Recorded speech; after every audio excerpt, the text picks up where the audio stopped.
I personally strongly support the police officers in every way or form.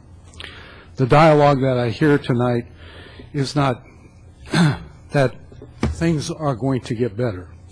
I can only look at the budget per se. The budget that we put together for 12 and 13 has 64% of it is one-time savings or funds. That is a concerning factor to myself.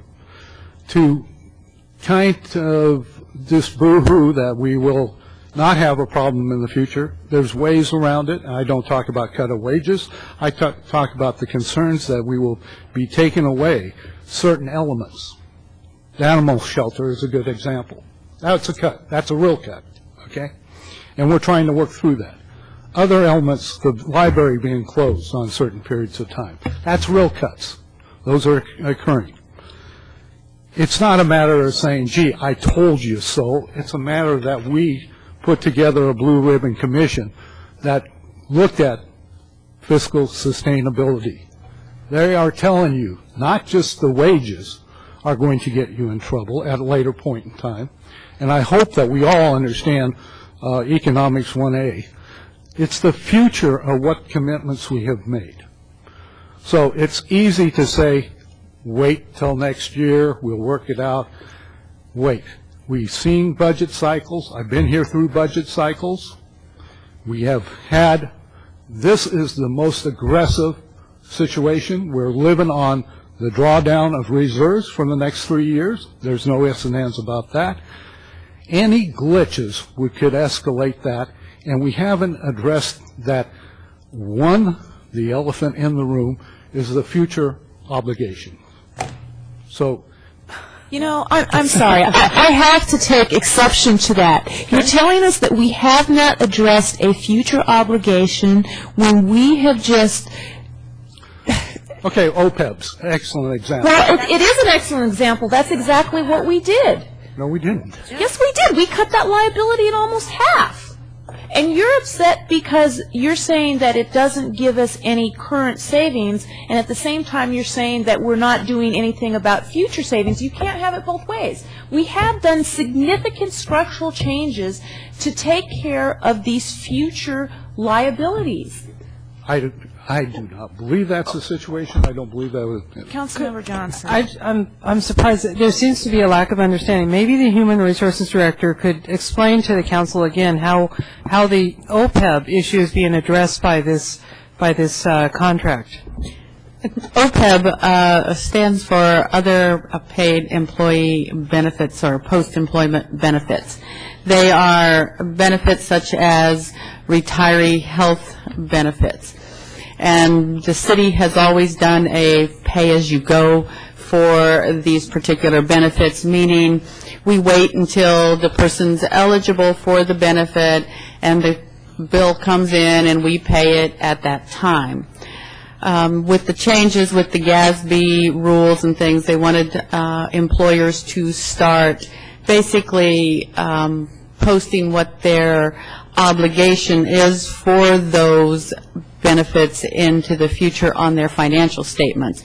I think ours was roughly around $70 million total. Thank you. I stand corrected, but it's close to that.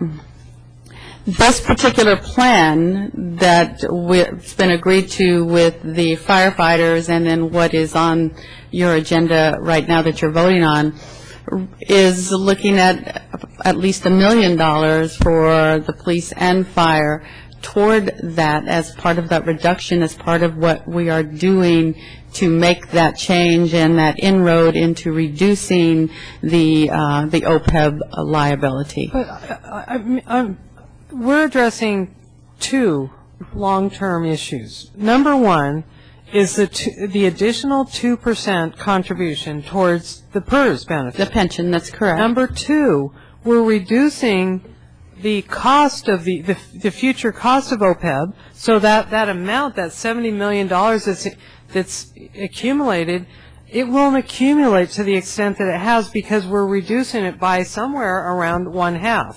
It will, it's not going to be a half of the won't be- it 70 won't be million. exactly But half. it will begin to bring that obligation down. There is no doubt this Well, change will do It will that. bring it, and when, It will bring it down. And it won't accumulate so fast, because instead of accumulating a liability for a retired employee and their spouse in the future, we are accumulating a liability for the retiree only. So that's a very significant change to the liability of the city of Alameda. Yes, as was pointed out, that's close to a 50% reduction in that, for that particular cost. So to say we're not addressing our future structural changes is, You- I don't know. You cannot keep up with it. It was $75 million. It increased to $82 million over So the you last prefer year. us to do nothing? No, I don't prefer you to do nothing. I prefer,